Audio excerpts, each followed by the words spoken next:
Hi everyone, my name's Alex, and this is my presentation for 486 on lung cancer. So to get started, a definition from lungcancer.org, which states lung cancer is the uncontrolled growth of abnormal cells in one or both lungs. These abnormal cells do not carry out the functions of normal lung cells and do not develop into healthy lung tissue. As they grow, the abnormal cells can form tumors and interfere with the functioning of the lung, which provides oxygen to the body via the blood. So basically what happens is cells in our body normally divide and replicate themselves into new cells when they become old.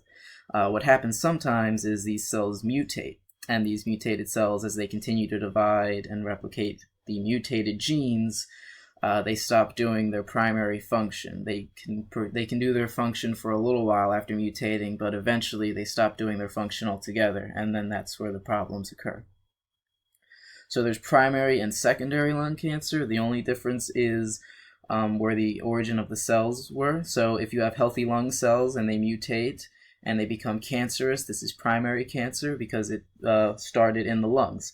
But if you have healthy cells anywhere else in the body and they mutate and they metastasize, which means move to the lungs, then that is secondary lung cancer. So normally, whenever you have a CT, an MRI, a PET scan, or an X-ray, that's where the initial suspicion from your physician will occur, where they might see something that looks suspicious or looks cancerous. The only way to confirm if it is in fact lung cancer is through a biopsy, and there's a couple different ways they do it. They can stick a needle through your chest to remove a piece of lung tissue and analyze it that way, or they can also put a tube down your throat or your nose with a little camera so they can actually see it in there, and also they can remove a piece of lung tissue that way as well. And the reason they need to do a biopsy is that it helps determine the best course of action, because by analyzing the tissue, you'll know what type of lung cancer it is, at which stage it is, and the type of mutation that caused it. So moving on to types and staging, there's two types of lung cancer. The first one is non-small cell. Some examples of these are adenocarcinoma, squamous cell carcinoma, and large cell carcinoma. Stage 1 is where the cancer is located only in the lungs, primarily only one lung.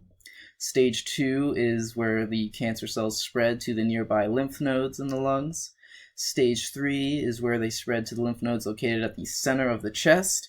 And stage 3 divides into two substages. Stage 3A, where it stays on the same side of the chest where it originally developed, and stage 3B, where it goes to the opposite side of the chest or above the collarbone.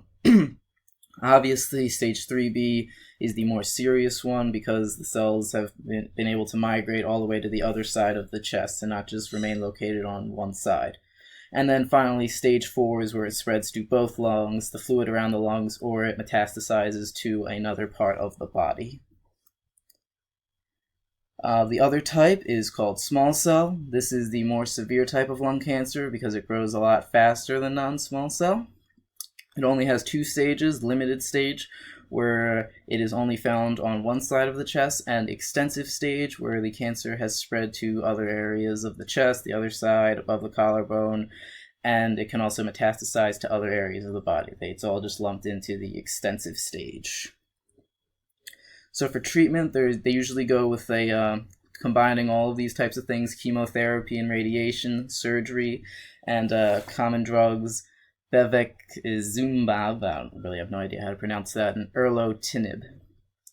So for surgery, all they really do is they go in, and if they think it can be removed, they'll remove a small piece of your lung that is cancerous. Usually chemo is used when it is inoperable and they can't remove it, and they use radiation. Obviously, radiation's downside is that it targets not just the cancerous cells, but also the healthy cells. It doesn't distinguish between one and the other. The first common drug, the bevacizumab, is used because tumors need to keep themselves enriched with blood and oxygen and everything. So what they do is they release endothelial growth factor, which helps create new blood vessels around them to keep enriching them with the body's blood. This drug acts to stop the release of that growth factor, so the tumor is not getting the nourishment that it needs to survive and will hopefully eventually die off.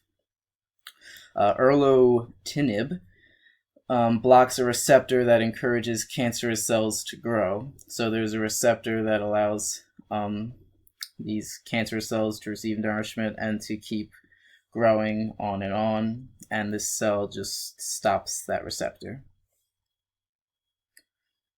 So some of the side effects of these treatments, and these will become more apparent when we get into the exercise prescription and exercise testing, are blood clots, bone issues. Bones will be a lot more brittle, especially from the radiation, diarrhea, fatigue, lymphedema, nausea and vomiting, weight loss or weight gain, and just an overall sense of pain altogether.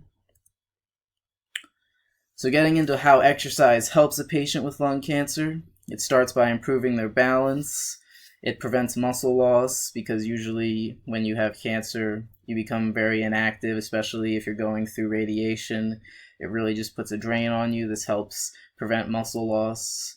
Lessens damage to bones. Again, as we know, especially with resistance training, it helps go past that threshold that will allow your bones to grow stronger.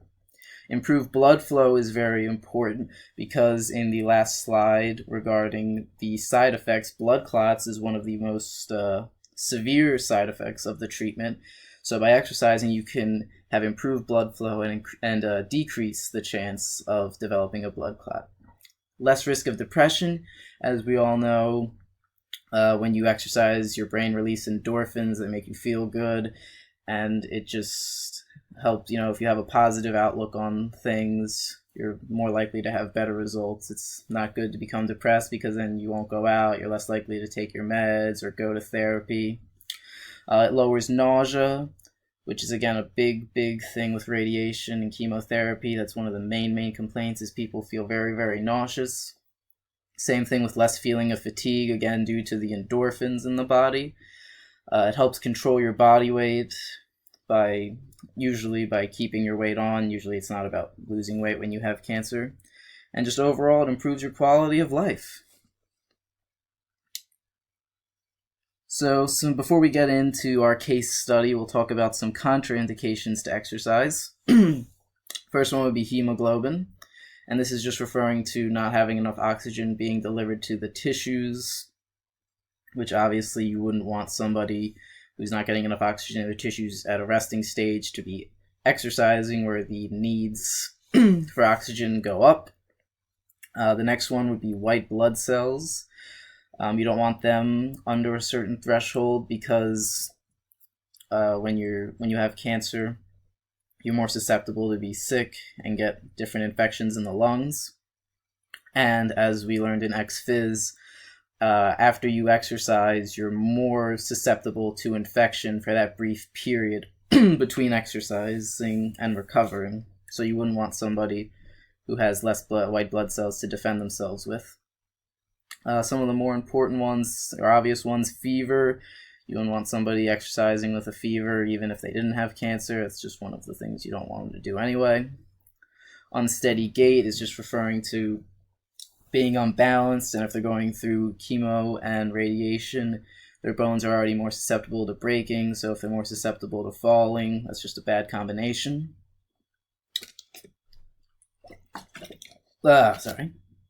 Limiting dyspnea with exertion, and cachexia, which is just a state of losing a lot of body mass, usually from inactivity. Bone pain, and severe nausea. So really ones you would notice, like severe nausea, that would probably be a common thing that you would run into, again with chemotherapy and radiation causing that in a great deal of patients. So for our case study, we have Joe Camel. He's a 32-year-old man diagnosed with stage 2 non-small cell lung cancer 3 months ago. He's undergoing radiation and taking the drug that I can't pronounce, bevacizumab. There is no family history of cardiovascular disease. He stopped smoking as soon as he was diagnosed. He did not work out at all prior to his diagnosis. His BMI is at 24 and his blood pressure is at 124/86. His LDL is at 145 and his HDL is at 52, and his fasting blood glucose is at 94. He wants to stay healthy, through this trying time, and he wants to improve his quality of life now that he's been diagnosed with this terrible condition. So we're going to risk stratify our friend Joe. Age is not a risk since he is not above the age of 45. He has no family history, so that would not be a risk. Cigarette smoking is a risk because he did quit cigarette smoking, but it was only when he was diagnosed, which was 3 months ago, not the required 6. He is sedentary, which is a risk. His BMI is not above 30, so that is not a risk. His systolic blood pressure is not over 140, and his diastolic is not over 90, so he is not hypertensive.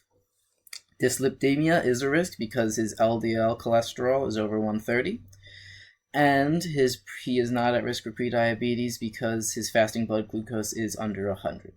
So, with the given information, Joe would be placed in the high-risk category because he is known to have he has a known pulmonary disease, which is his cancer. So for exercise testing, he's a high-risk client, so we wouldn't perform any exercise testing without a physician present. And some examples of tests that we would perform with him are a 6-minute walk test, a 10 RM test, a sit and reach, and shoulder mobility test. Especially with lung patients, you want to try to take it easy on them for the cardiovascular portion. So I think a 6-minute walk test would be more appropriate than, say, a Bruce protocol. So getting into the prescription, the cardiovascular portion, we would have him do 3 to 5 times per week at an intensity of 50 to 75% of his heart rate reserve, or an RPE of 11 to 14. And granted, with cancer patients, usually their rating of perceived exertion is higher at a lesser workload than a normally healthy patient, so the intensity would be the main thing that you would want to adjust, especially if they're not feeling well that day. Time for 120 to 150 minutes per week, and the type would be walking, elliptical bike, anything to get him off his feet. For resistance training, we would have him perform it 2 to 3 times per week at an intensity of 50 to 70% of his 1 rep max for 60 to 90 minutes per week, and he can use machines, bodyweight exercises, or free weight exercises. Just as a little tidbit, doesn't really have much to do with lung cancer, but it has to do with cancer in general, if specifically bone cancer. This is where you need to have a little more discrepancy, because with bone cancer, it's bad for them to have a lot of weight loading activities, so you would primarily want them to focus on things that, where they're off their feet, or body weight sort of exercises. You wouldn't want them to do a full body squat. And then our flexibility training, he would do before and after each workout. He would stretch to a point of slight discomfort and holding each stretch for 15 to 30 seconds using mat stretches. He could have a partner to help him, or he could use stretching machines. So in conclusion, guys, although lung cancer is a tragic diagnosis, it can be beat, and exercising can only help you in this dire time, and it helps prevent a whole other host of different things occurring. Here are my references that you can check out. Lungcancer.org is a really great site that has a lot of information about the subject if you're interested. That's been my presentation. Thank you very much.